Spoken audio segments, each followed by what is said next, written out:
କରୁଛି। ଆଜିକା ସାମ୍ବାଦିକ ସମ୍ମିଳନୀରେ ଉପସ୍ଥିତ ଅଛନ୍ତି ରାଜ୍ୟ ଉପସଭାପତି ବଡ଼ ଭାଇ ଶ୍ରୀଯୁକ୍ତ ବିରଞ୍ଚି ନାରାୟଣ ତ୍ରିପାଠୀ ମହୋଦୟ। ଆମ ଗଣରେ ଉପସ୍ଥିତ ଅଛନ୍ତି ରାଜ୍ୟ ମୁଖପାତ୍ର ଶ୍ରୀ ରାଜେନ୍ଦ୍ର ପଣ୍ଡା ମହୋଦୟ। ମୁଁ ବିରଞ୍ଚି ଭାଇଙ୍କୁ ଅନୁରୋଧ କରିବି ସେ ଆପଣଙ୍କୁ ସମ୍ବୋଧନ କରିବେ। ବନ୍ଧୁଗଣ, ଆଜିର এই সাংবাদিক সম্মেলনকু সমস্তଙ୍କୁ স্বাগত। দেশবাসীଙ୍କର আশীর্বাদ কারণରୁ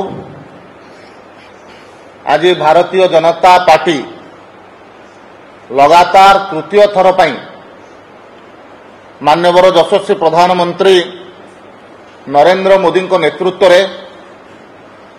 देशवासींकर सेवा करिवार सुजोग पाइछि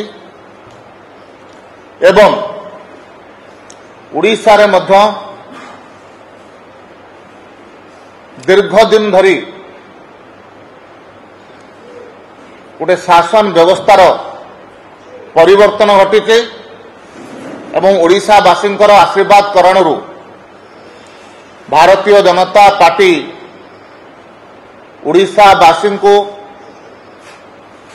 सेवा करिबा पई मध्य सुजोग पाइछि एवं विशेषकर यदि ओडिशा परिप्रेक्षी देखिबा ओडिशावासी भारतीय जनता पार्टी को भरपूर समर्थन देइचंती। 21 रु 20 सांसद भारतीय जनता पार्टी जीति 147 विधानसभा मध्यरु 78 जन भारतीय जनता पार्टी और 3 जन सहयोगी सदस्य ए प्रकार 81 जनकर मध्य जीति से दृष्टि आसंता 30 तारीख रविवार दिन भारतीय जनता पार्टी तरफ समस्त नवनिर्वाचित सांसद केंद्र मंत्री मुख्यमंत्री एवं तांको मंत्रिमंडल समस्त सदस्य तथा समस्त भारतीय जनता पार्टी निर्वाचित विधायक मानंकु संबर्धना करिवार कार्यक्रम आयोजन करा जाउची। दिन 10:30 समय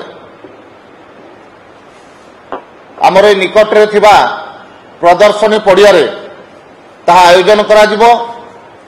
एथिरे भारतीय जनता पार्टी रो समस्त मंडल सभापति मंडलर साधारण संपादक जिलार संपूर्ण पदाधिकारी एवं कार्यकारी कमिटीर सदस्य राज्यर पदाधिकारी एवं कार्यकारी कमिटीर सदस्य राष्ट्रीय पदाधिकारी जो माने ओडिशा रे अछंती बा ओडिशा रो प्रतिनिधित्व करूचंती एवं राष्ट्रीय कार्यकारिणी सदस्य सहित जिला मोर्चा कमिटी ठारू आरंभ करी केंद्र जो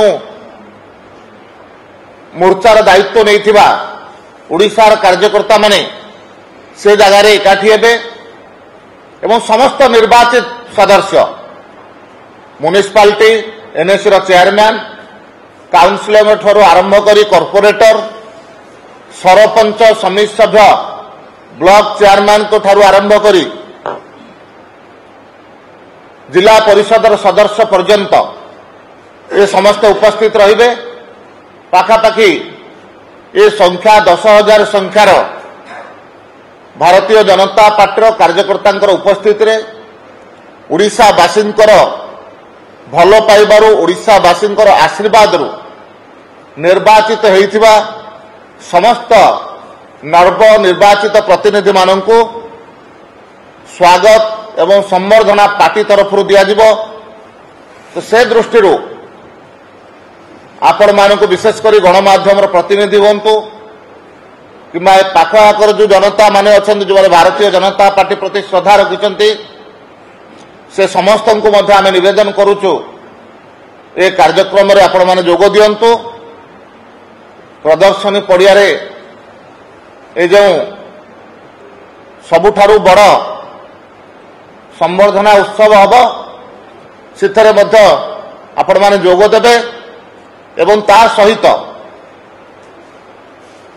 प्रधानमंत्री माननीय नरेंद्र मोदी नेतृत्व में तृतीय थर सरकार हैला परे प्रथम मन की बात कार्यक्रम से दिन 30 तारिख दिन दिन 11टा समय रहिबो एवं सबुठारु अधिक संख्यार कार्यकर्ता पाखापाखि 10,000 ऊर्ध्व संख्यार कार्यकर्ता एकाठी होकर से सामूहिक भाव में प्रधानमंत्री मन की बात जो कार्यक्रम अच्छी ताकू मध्य सुनिबार योजना करा जायछि से दृष्टि ए कार्यक्रम पई आपण समस्त को आम निमंत्रण करुछु। धन्यवाद। केंद्र मंत्री रहिबे राज्य निर्वाचन प्रभारी क्षेत्रीय संगठन मंत्री जे ओडिशा दायित्व अछंती ए प्रकार राष्ट्रीय पदाधिकारी माने जोग देवार कार्यक्रम रही।